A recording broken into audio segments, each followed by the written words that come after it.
Yesterday, we have finished reading this sutta called the visible origin and passing away of suffering, which can be concluded in this one line. Whatever suffering arises, all that arises rooted in desire, with desire as its source, for desire is the root of suffering. Today, we are going to read this sutta. Investigate the teacher himself. Thus have I heard, on one occasion the Blessed One was living at Savatthi in Jeta's grove, Anathapindika's park. He addressed the monks thus. Monks, Venerable Sir, they replied. The Blessed One said this. Monks, a monk who is an inquirer, not knowing how to gauge another's mind, should make an investigation of the Tathagata in order to find out whether or not he is perfectly enlightened. Footnotes number 11. Read with BE and CE the commentaries. Ajanantena as against EE's another commentary. Ajanantena. I think the difference here is the A. Yeah. The first one, the A doesn't have accent on top.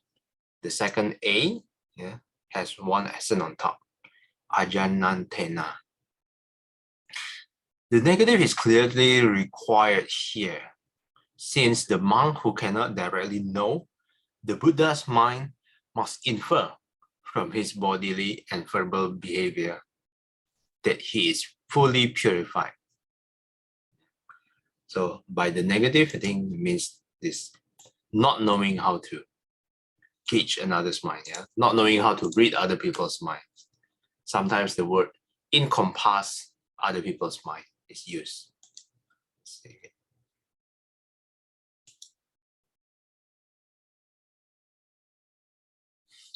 Venerable Sir, our teachings are rooted in the Blessed One, guided by the Blessed One, have the Blessed One as the resort. It would be good if the Blessed One would explain the meaning of these words. Having heard it from him, the monks will remember it. Then listen, monks, and attend closely to what I shall say. This is very standard establishing of the context in the sutta. All of this, you will often hear this as the stock passage. You will encounter this many times if you read the sutta. The first one and the second one is the context, the premise. How, for those monks who can't read the Buddha's mind, how should they make an investigation of the Buddha to find out whether or not he is perfectly enlightened? And then this is also another stop passage. Then the Buddha asks them to listen attentively, attend closely to what I shall say. Okay, next one, Sister Choi Kwan, would you like to read?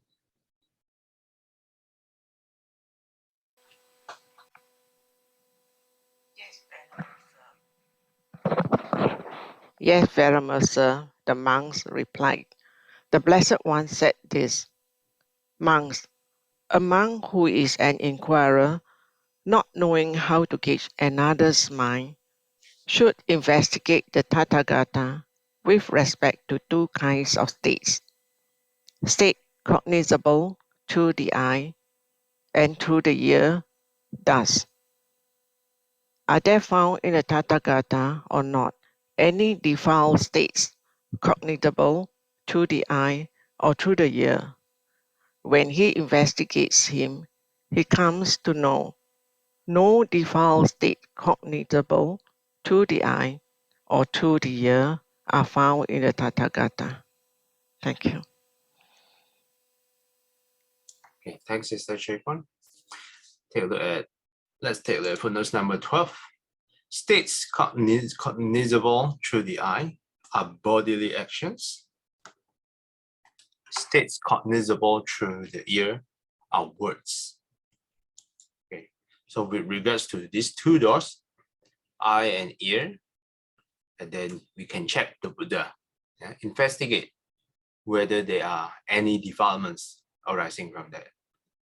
Let me double check the pronunciation of cognizable. Yeah, I think it's correct. Cognizable. So similarly, you can use this to investigate your teacher to know whether he's fully enlightened or not. But well, probably most teachers that you met are not enlightened. Yeah, so or at least I don't think there are many who claim to be enlightened. Have you guys ever met someone who claims to be enlightened? No, right? Yeah, because it's such a big claim. If they were to do that, yeah, if they were to claim enlightenment, but they are not enlightened, I heard from the Vinaya, at least, is a really heavy karma to do that, yeah, especially if you are monastics.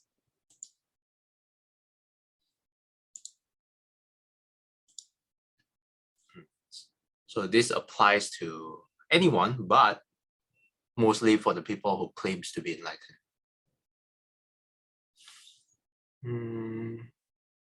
Next, Sister Billy, would you like to read?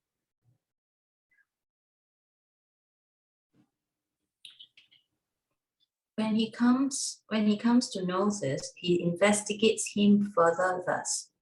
Are there found in the Tathagata or not any mixed states cognizable through the eye or through the ear? When he investigates him, he comes to know no mixed states cognizable through the eye or through the ear are found in the Tathagata. Okay, thanks, Sister Billy. Okay, so what does this mean? Mixed states. Let's take a look at footnotes number 13. Mixed states would mean the conduct of one who is trying to purify his behavior, but is unable to do so consistently. Sometimes his conduct is pure, sometimes impure. Yeah, this is probably most applicable to all of us. Yeah? Sometimes our conduct is pure. Most of the time it's impure.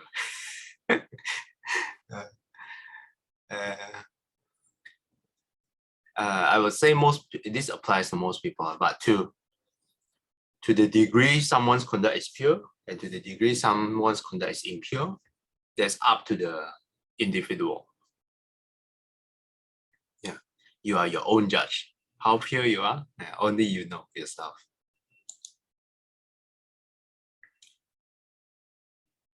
Okay. Next, Sister IQ, would you like to read? When he comes to know this, he investigates him under thus. Are they found in the Tathagata or not?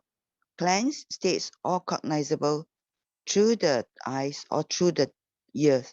When he investigates him, he comes to know cleansed states cognizable through the eye or through the ear are found in the Tathagata. When he comes to know this, he investigates him further thus. Has this venerable one attained this wholesome state over a long time, or did he attain it recently? When he investigates him, he comes to know this venerable one has attained this wholesome state over a long time. Did he attain it only recently? Okay, thanks, Sister Akim. So number 6 talks about clean states. Yeah. So number 4, firstly talks about default states. Are there default states coming through the bodily actions and the verbal actions? The conclusion is here is no default states coming from the Buddha. The second one, are there mixed states coming from the Buddha? No mixed states. Why are there no mixed states coming from the Buddha? Because the Buddha, being perfectly enlightened, all the conducts are already perfect pure. So it's not possible for mixed states where there's an impurity in the conducts arise from the Buddha. The last one, Number 6, are there clean states arising from the Buddha through the bodily exchange from the verbal? And then when one investigates, they come to know. Clean states cognizable through the eye, through the ear, are found in the Tathagata. Number 7 is about the duration. How long has it been that the Buddha attains these wholesome states? Is it already over a long time, or is it just recently? So why does this matter exactly? I would say probably when it has been attained for a longer time, over a long time, people will gain more confidence in the Buddha. So let me highlight this. That's for number 7. Number 8, Sister Shwami, would you like to read? When he comes to know this, he investigates him further thus. Has this venerable one acquired renown and attained fame, so that the dangers connected with renown and fame are found in him? For monks, as long as a monk has not acquired renown and attained fame, the dangers connected with renown and fame are not found in him. But when he has acquired renown and attained fame, those dangers are found in him. When he investigates him, he comes to know. This venerable one has acquired renown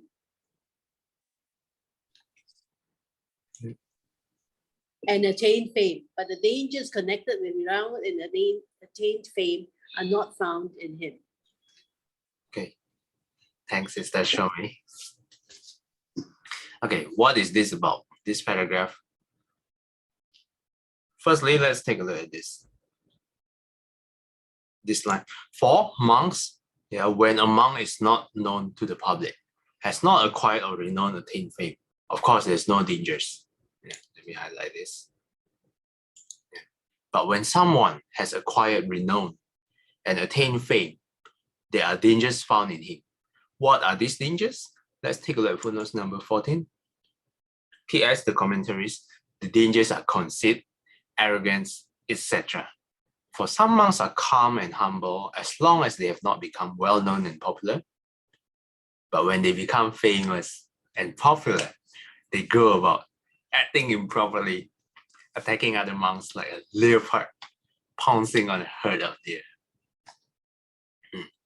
Well, this sutta mostly talking about monks, but you can see this in any famous people, especially celebrities,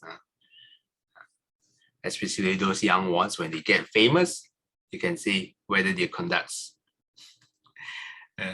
stays pure or will they deviates.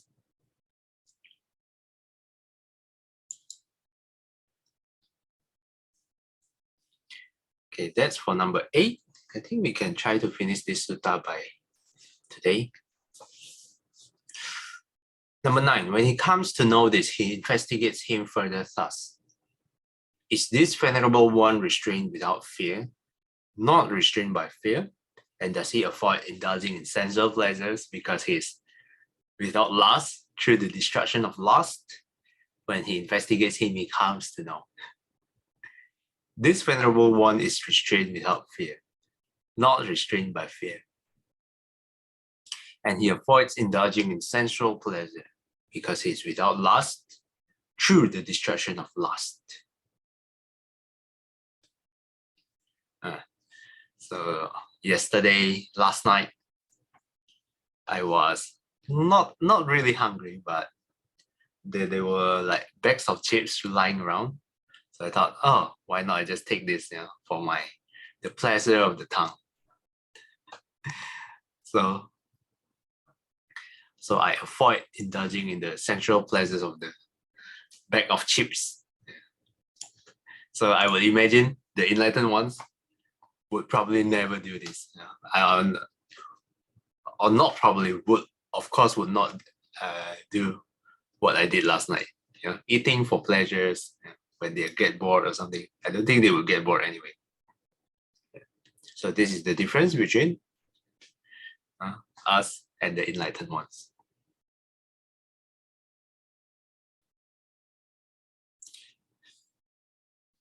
And of course, in the beginning, talks about fear. So this venerable one is restrained without fear, not restrained by fear.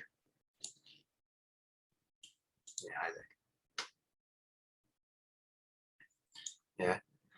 He doesn't indulge in sensual pleasures because he is already without lust through the destruction of lust. Number 10, back to Sister Choi Kwan.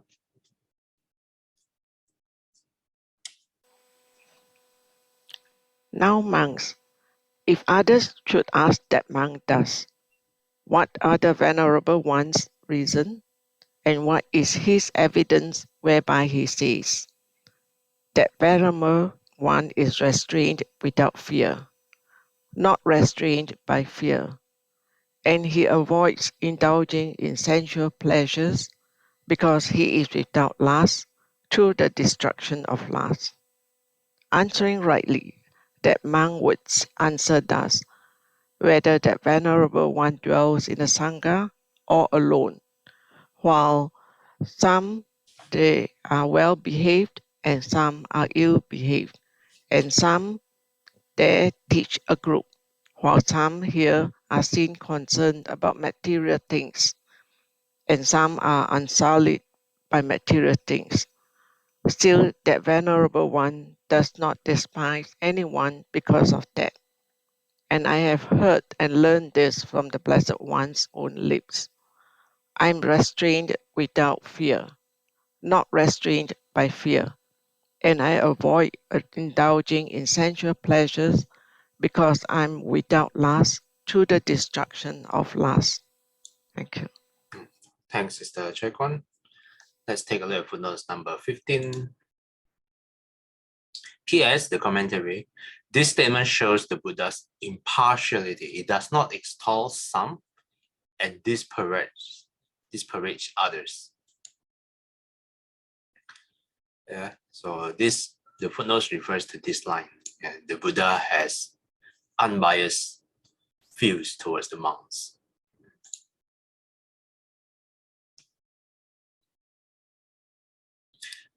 Okay, number 11, Sister Billy. Would you like to read?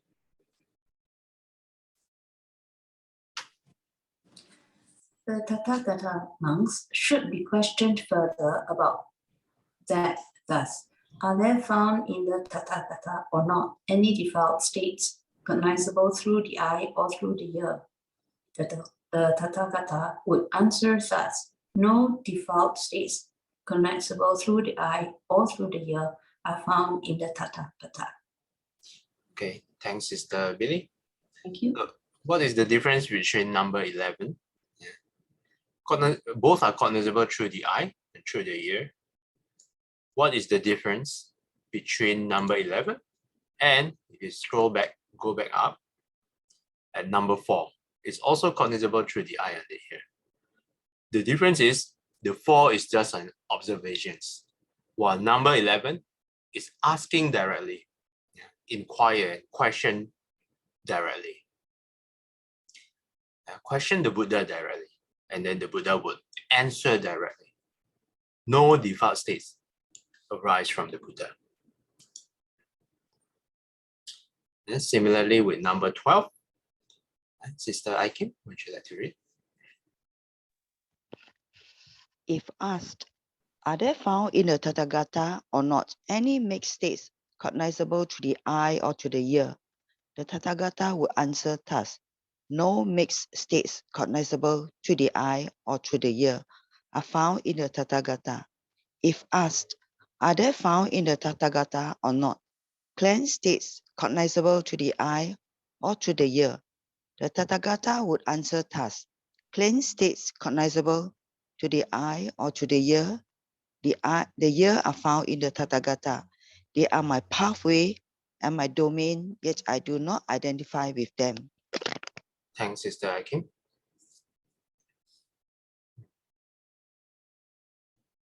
Okay, so number 12 talks again about the mixed states, but Again, the difference here is asking the Buddha directly.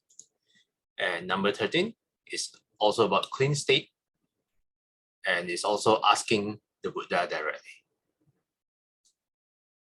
And here, I think the Buddha add this line: they are my pathway and my domain, yet I do not identify with them.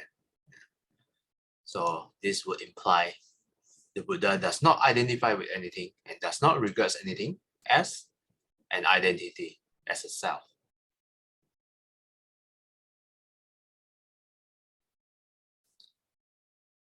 Okay, number 14, Sister Shomi, would you like to read? You're muted. Monks, a disciple should approach the teacher who speaks thus in order to hear the Dhamma. The teacher teaches him the Dhamma with its successively higher levels, with its successively more sublime levels, with its dark and bright counterparts. As the teacher teaches the Dhamma to a monk in this way, through direct knowledge of a certain teaching here in that Dhamma, the monk comes to a conclusion about the teachings. He places confidence in the teacher thus: the Blessed One is perfectly enlightened. The Dhamma is well proclaimed by the Blessed One. The Sangha is practicing the good way.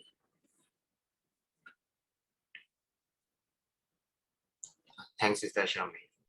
Let's take a look at footnote number 16. So tasming dhamme abhinaya. Okay, these are all the Pali words, not going to read. In order to convey the intended meaning, I have rendered the second occurrence of Dhamma here as teaching. In other words, the particular doctrine taught to him. The plural, Dhammesu as teachings, and tasming dhamme as that Dhamma in the sense of the total teaching. Okay, the commentary further explains the meaning. When the Dhamma has been taught by the master, the monk, by directly knowing the Dhamma through penetration of the path, truth, and Nibbana, comes to a conclusion regarding the preliminary teaching of the Dhamma about the aids to enlightenment. Bodhipakya Dhamma. Okay, finally, this time the Buddha asked them, asked the venerable, the monks, to put the Buddha to the ultimate test. What's the ultimate test? Try the teaching and see for themselves whether the teaching is true or not, so that they can verify for themselves and have the utmost confidence both in the Buddha and the Dhamma. Okay, I'd like to quickly finish this sutta if you guys are okay, a little bit of the time. Okay.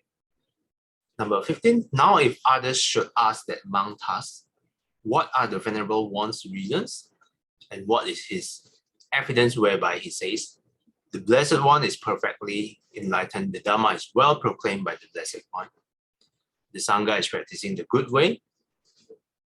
Answering rightly, the monk would answer thus, here, friends, I approach the Blessed One in order to hear the Dhamma.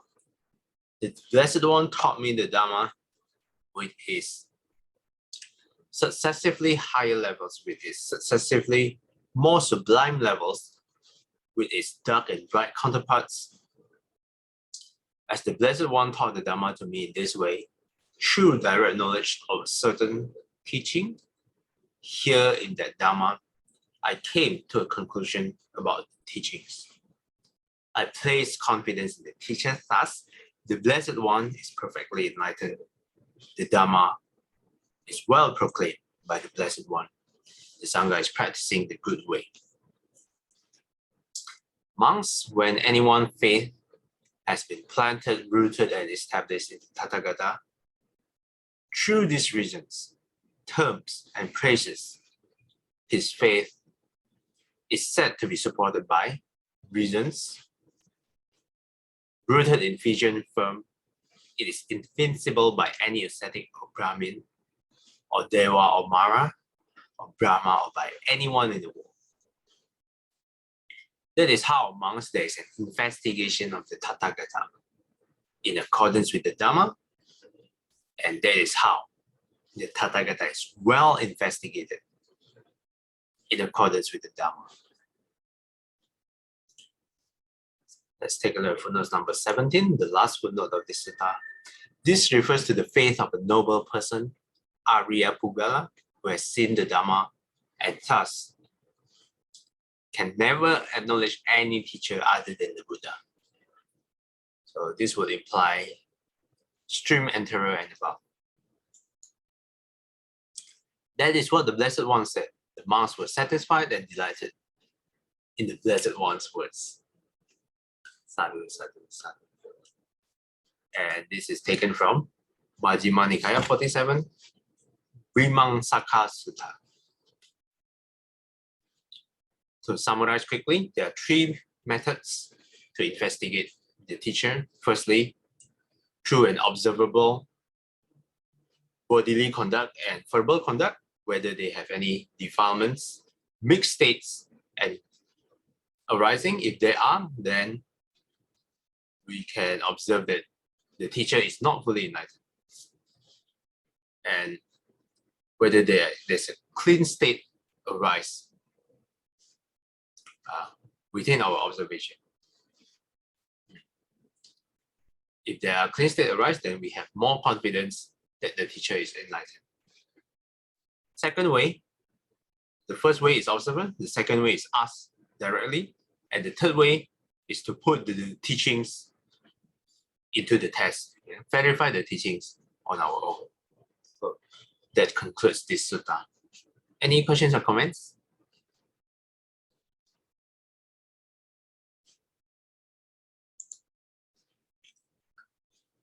Okay, if not, let's do a dedication. 愿消三障诸烦恼，愿得智慧真明了，不愿罪障悉消除，实是常行菩萨道。阿弥陀佛。Till we meet again, we will be guided by the Buddha, Dhamma, and the Sangha. Sadhu, sadhu, sadhu. Have an investigative Thursday. Thanks everyone, I'll see you guys next time. Bye bye.